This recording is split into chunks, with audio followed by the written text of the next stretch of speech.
ಯುವಜನ ಮಂದಿರ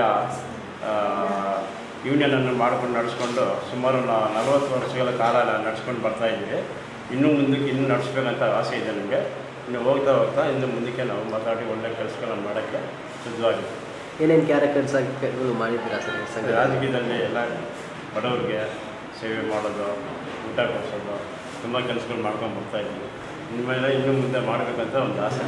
ನಮ್ಮ ರೈಲ್ವೆ ಮುಖಂಡರಾದಂಥ ಕಾರ್ಮಿಕ ಮುಖಂಡರು ಮುನಿಯಪ್ಪ ಅವರು ನಾವು ಈ ಕಾರ್ಯಕ್ರಮ ನಡೆಸೋಕ್ಕೆ ಸುಮಾರು ದೊಡ್ಡ ಗಣ್ಯ ವ್ಯಕ್ತಿಗಳ ಅವರಿಗೆ ಭೇಟಿ ಮಾಡಿ ಅವರಿಗೆಲ್ಲ ಇನ್ವೈಟ್ ಮಾಡಿದ್ದೀವಿ.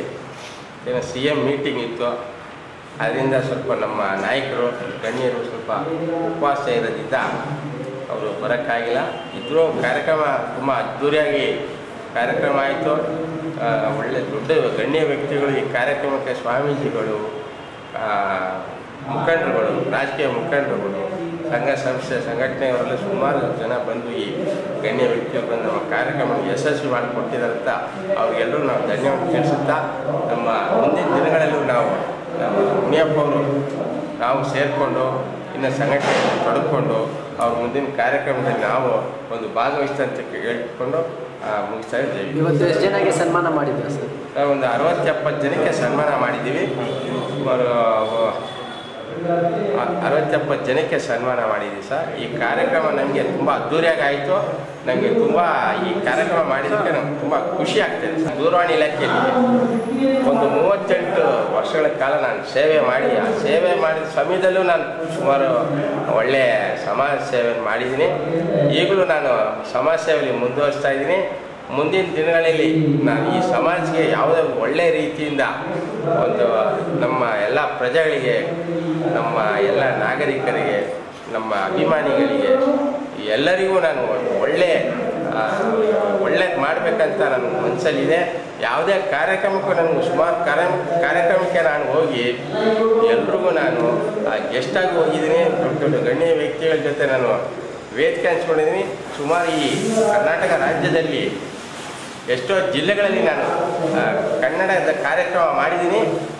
ಕನ್ನಡಕ್ಕೋಸ್ಕರ ನನ್ನ ಜೀವ, ಕನ್ನಡಕ್ಕೋಸ್ಕರ ನಾನು ಉಸಿರು ಇರೋವರೆಗೂ ನಾನು ಕನ್ನಡಕ್ಕೋಸ್ಕರ ಇರ್ತೀನಿ ಅಂತ ತಮ್ಮಲ್ಲಿ ಹೇಳೋಕ್ಕೆ ನಾನು ಇಷ್ಟಪಡ್ತೇನೆ. ಈ ದಿನ ಶ್ರೀರಾಮ ಭಜನಾ ಮಂದಿರ ರೈಲ್ವೆ ಕ್ವಾರ್ಟರ್ಸ್ ಇವರು ಕಾರ್ಯಕ್ರಮವನ್ನು ಹಮ್ಮಿಕೊಂಡಿದ್ದು, ಕಾರ್ಯಕ್ರಮಕ್ಕೆ ಎಲ್ಲ ಹಿರಿಯ ಗಣ್ಯರು ಎಲ್ಲರೂ ಆಗಮಿಸಿದ್ದು. ಅದರಲ್ಲಿ ಸನ್ಮಾನ್ಯ ಶ್ರೀ ಎಂ ಕೃಷ್ಣಪ್ಪನವರು ಹಾಗೂ ಸನ್ಮಾನ್ಯ ಚೈತನ್ಯ ಮಂಗಲ್ದಾಸ್ರವರು ಆಗಮಿಸಿ ಕಾರ್ಯಕ್ರಮವನ್ನು ಭಾಳ ಯಶಸ್ವಿಯಾಗಿ ನಡೆಸ್ಕೊಟ್ರು. ಇದರಲ್ಲಿ ಶೋಭಾ ಕುಮಾರ್ ಅಂತ ಹೇಳ್ಬಿಟ್ಟು ಒಬ್ಬ ಲೇಡಿ ಬಂದಿದ್ದರು. ಅವರು 124 ಸರಿ ರಕ್ತದಾನ ಮಾಡಿಬಿಟ್ಟು ಗಿನ್ನಿಸ್ ದಾಖಲೆ ತೊಗೊಂಡಿದ್ದಾರೆ. ಅವ್ರನ್ನೆಲ್ಲ ನಾವು ಅಭಿನಂದಿಸಿ ಮಾಡಿದ್ದೀವಿ. ಅವರ ಒಂದು ಕಾರ್ಯಕ್ರಮಕ್ಕೆ ಬಂದಿದ್ದೇ ನಮಗೊಂದು ದೊಡ್ಡ ಇದಾಯಿತು. ಎಷ್ಟು ಜನರ ಜೀವ ಉಳಿಸಿದ್ದಾರೆ ಅಂತಂದರೆ ಅದು ಹೇಳೋಕ್ಕಾಗಲ್ಲ. ಹಾಗೂ ಮಹಿಳೆಯರಿಗೆ HB ಭಾಳ ಕಮ್ಮಿ ಇರುತ್ತೆ. ಅವರು 62ನೇ ವಯಸ್ಸಾದ್ರೂ ಈಗಲೂ ಆರೋಗ್ಯವಾಗಿದ್ದು ರಕ್ತದಾನ ಮಾಡ್ತಾಯಿದ್ದಾರೆ ಅಂತಂದರೆ ಅದು ಭಾಳ ಪ್ರಶಂಸನೀಯ. ಮತ್ತು ಹಾಗೆ ಈ ಕಾರ್ಯಕ್ರಮ ಎಲ್ಲರೂ ಬಂದು ಯಶಸ್ವಿಯಾಗಿ ನಡೆಸ್ಕೊಟ್ಟಿರೋದಕ್ಕೆ ನಾನು ಸರ್ ಶ್ರೀಧರ್ ಸರ್ ಬಗ್ಗೆ ಏನು ಹೇಳ್ತೀರಾ? ಶ್ರೀಧರ್ ಸರ್ ಬಗ್ಗೆ ಏನು ಯಾವುದು ಅಧ್ಯಕ್ಷರು? ಶ್ರೀಧರ್ ಅವರು ಈ ಕಾರ್ಯಕ್ರಮನ ಯಶಸ್ವಿಯಾಗಿ ಇದರಿಂದ ನಡೆಸ್ಕೊಟ್ಟಿದ್ದಾರೆ. ಅವರ ಒಂದು ಈ ಯಶಸ್ಸು ಮುಂದೆ ಹೀಗೆ ಕಾರ್ಯಕ್ರಮಗಳನ್ನ ನಡೆಸ್ಕೊಟ್ಬಿಟ್ಟು ಭಜನಾ ಮಂಡಳಿನ ಇನ್ನೂ ಉನ್ನತ ಮಟ್ಟಕ್ಕೆ ತಗೊಂಡೋಗಿ ಅಂತ ಹೇಳ್ಬಿಟ್ಟು ನಿಮ್ಮ ಹೆಸರು ಸರ್? ನನ್ನ ಹೆಸರು ನಾಗೇಶ್ವರಪ್ಪ. ನಾನು ಪಶ್ಚಿಮ ಜಿಲ್ಲಾ ಕಾಂಗ್ರೆಸ್ ವೈಸ್ ಪ್ರೆಸಿಡೆಂಟ್. ಸೈನಿಕ ಹಾಗೂ ಕೆನರಾ ಬ್ಯಾಂಕಲ್ಲಿ 19 ವರ್ಷ ಸರ್ವಿಸ್ ಮಾಡಿ ರಿಟೈರ್ಡ್ ಆಗಿದ್ದೀನಿ. ಆರ್ಮಿಲಿ 17 ವರ್ಷ ಸರ್ವಿಸ್ ಮಾಡಿ 1984 ಆರ್ಮಿಗೆ ಸೇರಿದೆ. 2001 ಮಾರ್ಚ್ ರಿಟೈರ್ಡ್ ಆದೆ. 17 ವರ್ಷ ಸರ್ವಿಸ್ ಮಾಡಿ ನಾನು ಮಾಜಿ ಸೈನಿಕನಾಗಿ ಪೆನ್ಷನ್ ತಗೊಳ್ತಾ ಇದ್ದೀನಿ. ಮತ್ತು 2005 ಕೆನರಾ ಬ್ಯಾಂಕ್ ಜಾಯ್ನ್ ಆದೆ ಆರ್ಮಡ್ ಗಾರ್ಡ್ ಆಗಿ. 2024 ಆಗಸ್ಟಲ್ಲಿ ನಾನು ರಿಟೈರ್ಡ್ ಆದೆ. ಆದರೆ ನನ್ನ ದೇಶಕ್ಕೆ ನಾನು ಏನು ಹೇಳ್ತೀನಿ ಅಂದರೆ, ನಮ್ಮ ಕರ್ನಾಟಕದ ನಾಡಲ್ಲಿ ಇರೋರು ಜಾಸ್ತಿ ಜನ ಮಾಜಿ ಸೈನಿಕರು ಸೇರಬೇಕು. ಯಾಕೆಂದರೆ ನಮ್ಮ ದೇಶ ಸೇವೆ ಫಸ್ಟ್ ನಾಡು, ಆಮೇಲೆ ದೇಶ. ನಮ್ಮ ನಾಡಲ್ಲಿ ಕನ್ನಡವನ್ನು ಉಳಿಸಬೇಕು, ಕಲಿಸಬೇಕು.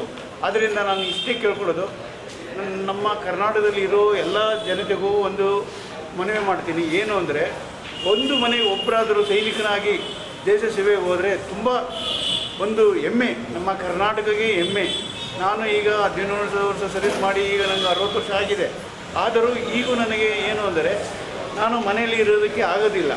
ಏನಾದರೂ ಒಂದು ಮಾಡಲೇಬೇಕು, ಬೆಳಗ್ಗೆ ಹೋಗಿ ಸಾಯಂಕಾಲ ಬರಬೇಕು, ದುಡಿಬೇಕು ಅನ್ನೋ ನನ್ನ ಆಸೆ. ನನಗೆ ಒಬ್ಬಳು ಮಗಳು, ಅವಳು ಸಾಫ್ಟ್ವೇರ್ ಇಂಜಿನಿಯರು. ಆದ್ರೂ ಮನೇಲಿ ಏನು ತೊಂದರೆ ಇಲ್ಲ ಅಂದರೂ ನಾನು ಮಾಡಬೇಕು ಅನ್ನೋದು ಬೇಡ್ಕೋತಿದ್ದೀನಿ. ಎಲ್ಲರಿಗೂ ಬೋಲೋ ಭಾರತ್ ಮಾತಾ ಕಿ ಜೈ, ಬೋಲೋ ಭಾರತ್ ಮಾತಾ ಕಿ ಜೈ. ಇದೇ ಥರ ಇನ್ನೂ ಸಮಾಜ ಸೇವೆ ಮಾಡುತ್ತಾ ಇನ್ನೂ ಹೆಚ್ಚಾಗಿ ಬೆಳಿಬೇಕು. ಇನ್ನೂ ತುಂಬ ಜನರಿದ್ದಾರೆ, ಅವ್ರಿಗೂ ಸಹ ನಾವು ಗುರುತಿಸಬೇಕು ಈ ಥರ ಯಾವ ಕೆಲಸಗಳು ಮಾಡ್ತಾ ಇದ್ದೀವಿ ಅಂತ. ಇದು ಒಳ್ಳೆ ದಿನ, ತುಂಬ ಖುಷಿ ಆಯಿತು ಎಲ್ಲರಿಗೂ ಮಾಡಿದ್ದಕ್ಕೆ. ಸುಮಾರು ಈಗ 60 ಜನದ ಮೇಲೇ ಸನ್ಮಾನಗಳು ಮಾಡಿದ್ದೀವಿ. ಇದೇ ಥರ ಯಾರು ಸೋಷಲ್ ವರ್ಕ್ ಮಾಡ್ತಾ ಇದ್ದಾರೋ ಅವ್ರನ್ನೆಲ್ಲ ಗುರುತಿಸಿ ನಾವು ಇದು ಮಾಡಿದ್ದೀವಿ. ಇನ್ನೂ ಹೆಚ್ಚಿನ ಗುರುತಿಸ್ಬೇಕಂದ್ರೆ ಯಾರ್ಯಾರು ಎಲ್ಲರೂ ಇರ್ತಾರೋ ಗೊತ್ತಿಲ್ಲ, ಅವ್ರನ್ನೆಲ್ಲ ಹುಡುಕಿ ಎಲ್ಲರೂ ಮಾಡ್ತೀವಿ. ನಮಗೂ ಸಪೋರ್ಟ್ ಇರಲಿ. ಜೈ ಹಿಂದ್, ಜೈ ಕರ್ನಾಟಕ.